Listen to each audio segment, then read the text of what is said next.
విధాత media ప్రేక్షకులకి నమస్కారం.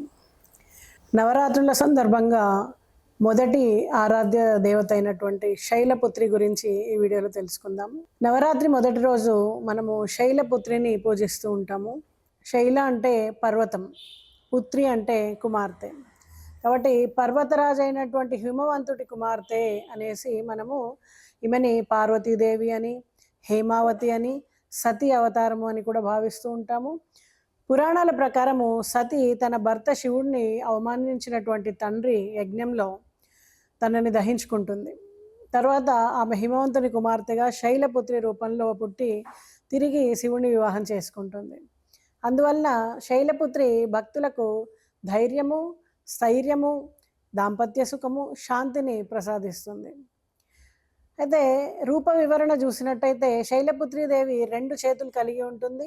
ఎడమ చేతిలో త్రిశూలము, కుడి చేతిలో కమండలము. ఆమె వాహనము నంది, ఎద్దు వాహనం అన్నమాట. ముఖంలో చక్కటి ప్రశాంతత, కళ్ళల్లో దైవికమైనటువంటి శక్తి, కాంతి కలిగి ఉంటుంది. తలపైన అర్ధచంద్రము, శివుడి సహధర్మచారిణి అనేటువంటి గుర్తు అన్నమాట.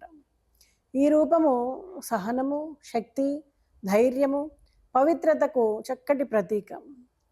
అయితే ఈ దేవతాలంకారానికి అవసరమయ్యే వస్తువులు కూడా మనం తెలుసుకోవాలి. ఆకుపచ్చటి తులసి, బిల్వదళాలు, మామిడాకులు, వివిధ రంగుల పూలు, రోజా కానీ, గులాబీ, చామంతి, జాజి, కనకాంబరము, గన్నేరు లాంటి పూలు. అలాగే వ్రతానికి అనుగుణంగా ఎరుపు, పసుపు, తెలుపు రంగు వస్త్రాలు, బంగారు వెండి ఆభరణాలు, కుంకుమ, గంధము, చందనము, అక్షంతలు, అలాగే మనము జడలో పెట్టుకోవడానికి జాజి, మల్లెలు ఇలాంటి పూలు.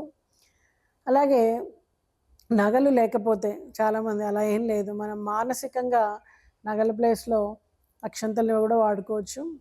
అయితే దేవత అలంకరణ విధానం ఎలా ఉండాలి? ముఖమండలము శుభ్రపరచడం, దేవి విగ్రహాన్ని లేదా బొమ్మని ముందుగా శుభ్రపరచుకొని గంధము, కుంకుమ, పసుపు తోటి మనము అలంకరించాలి. పూజించే దేవికి రంగురంగుల వస్త్రాలు, శైలపుత్రికి ముఖ్యంగా ఎరుపు రంగు, అదే బ్రహ్మచారిని అయితే కనుక తెలుపు, చంద్రగంట ఏ పని అయితే పసుపు, ఇలాగా ఆ వర్ణపు రంగుల వస్త్రాలని చుట్టాలి. గాజులు, హారము, నడుముకి వడ్డాణము, తలపాగా, కిరీటం లాంటివి పెట్టి చాలా సులభంగా మనం అలంకరణ చేసుకోవచ్చు. అలాగే దేవిని పూలమాలతో అలంకరించడం అనేది చాలా శుభప్రదం.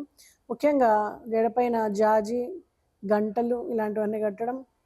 అలాగే శైలపుత్రి అంటే త్రిశూలము, చంద్రగంట అయితే గంట, కూష్మాండం అయితే కనుక ఖడ్గము, ఇలాంటివి మనము ఆయుధాలని కూడా చేతిలో ఉంచడం ఆచారం అన్నమాట. దేవి పాదాల వద్ద కుంకుమ, అక్షంతలు, పసుపు సమర్పించి అవే పాదుకల్లాగా మనము అలంకరించుకోవాలి. కళ్ళకి కాటుక, నుదుటిపైన కుంకుమ బొట్టు, ముక్కుపోగు, చెవిపోగులు ఇలాంటివన్నీ కూడా అలంకరించుకోవచ్చు.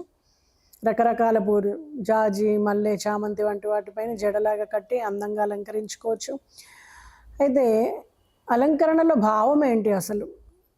వస్త్రాలు పవిత్రత, శక్తి, శాంతికి సూచన. పూలు సువాసనతో మనసుని దైవత్వంతో ముడివేస్తాయి. ఆభరణాలు సంపద, ఐశ్వర్యానికి ప్రతీక. ఆయుధాలు ధర్మరక్షణ, శత్రునాశనానికి ప్రతీక. దీపము అజ్ఞానాన్ని తొలగించి జ్ఞానాన్ని ఇచ్చేటువంటి సూచన.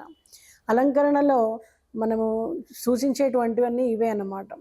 అయితే నవరాత్రి రోజులు అనుగుణంగా మనము రంగులు కానీ, ఆభరణాలు కానీ, ఆయుధాలు కానీ అలంకరించుకుంటూ చక్కగా మనము పూజ చేసుకోవచ్చు. అయితే శైలపుత్రికి ఎరుపు రంగు వస్త్రాలు చాలా విశేషం, ఎరుపు రంగు పూలు కూడా చాలా విశేషం. ఉదయకాలంలో స్నానం చేసి శుచిగా ఉండడం, ఇంట్లో గోమయం లేదా బియ్యం పిండితోటి మంగళకరమైనటువంటి కలశాన్ని ఏర్పాటు చేసుకొని దానిపైన మామిడాకు, కొబ్బరి పెట్టి దీపాన్ని వెలిగించుకోవడం. శైలపుత్రి దేవిని ధ్యానిస్తూ ఆవాహన మంత్రం పఠించి పూజ చేసుకోవాలి. గంధము, అక్షంతలు, పూలు, దీపము, నైవేద్యం లాంటి వాటిని సమర్పించడం. ఎరుపు రంగు పూలు ప్రత్యేకంగా శైలపుత్రి దేవిని ప్రసన్నం చేసుకోవడానికి వాడుతూ ఉంటారు. నైవేద్యం కోసం పాలు, పాలకాయలు, అలాగే రకరకాల అరటి పండ్లు, మిఠాయిలు మనము సమర్పించుకోవచ్చు. అయితే శైలపుత్రిని ఆరాధించడం వలన మానసికంగా శాంతి, ఆత్మవిశ్వాసం, ధైర్యం పెరుగుతాయి. గృహంలో శాంతి, సౌఖ్యాలు, ఐక్యత ఏర్పడుతుంది. వ్యాధులు, దుస్థితులు తొలగిపోతాయి. అయితే భార్యాభర్తల మధ్య, ఇంట్లో కుటుంబ సభ్యుల మధ్య చక్కటి ఆశీర్వాదము, అనుబంధము అనేది పెరుగుతుంది. భక్తికి బలం ఇవ్వడం వలన మనస్సు ధ్యానము మరియు ఆధ్యాత్మికత పైన మనకి గురి ఏర్పడుతుంది. అలాగే కొన్ని చెయ్యకూడని పనులు కూడా ఉంటాయి. పూజలు చేసేటప్పుడు అబద్ధం చెప్పకూడదు, చెడు వాక్కులు మాట్లాడకూడదు, ఇతరులను కించపరచడం మార్చుకోవాలి, మాంసాహారం తినకూడదు, మద్యం పూర్తిగా నివారించాలి, కోపము, అసూయ, ద్వేషం లాంటివి వదిలిపెట్టాలి, పవిత్రతకు విరుద్ధంగా మనము ప్రవర్తించకూడదు. అయితే శైలపుత్రి దేవి యొక్క ధ్యాన శ్లోకం: వందే వాంఛితాలాభాయ చంద్రార్ధకృతశేఖరాం వృషారూఢాం శూలధరాం శైలపుత్రీం యశస్వినీం. అంటే చంద్రార్ధాన్ని కిరీటంలా ధరించిన, ఎద్దుపైన వాహనంగా ఉండేటువంటి త్రిశూలాన్ని ధరించిన శైలపుత్రి దేవి నీకు నమస్కరిస్తున్నాను. ఆమెను ఆరాధించే వారికి కోరుకున్న ఫలాలన్నీ కూడా లభిస్తాయి అని అర్థం అన్నమాట. అంటే ఎంత చక్కటి భావన. ఇలాంటి రకరకాల మనకి శైలపుత్రి దేవి స్తోత్రం ఉంటుంది, బీజమంత్రాలు ఉంటాయి. విద్యాశక్తిని, అలాగే మాయాశక్తిని, కామశక్తిని, రకరకాల శక్తుల్ని మనలో ప్రోధి చేసేటువంటి అమ్మవారిని పూజించుకుని ఆ శైలపుత్రి దేవిని మీ ఆశీస్సులు మీకు లభించే విధంగా మీరు పూజ చేసుకోండి. అందరికీ కూడా నవరాత్రి శుభాకాంక్షలు.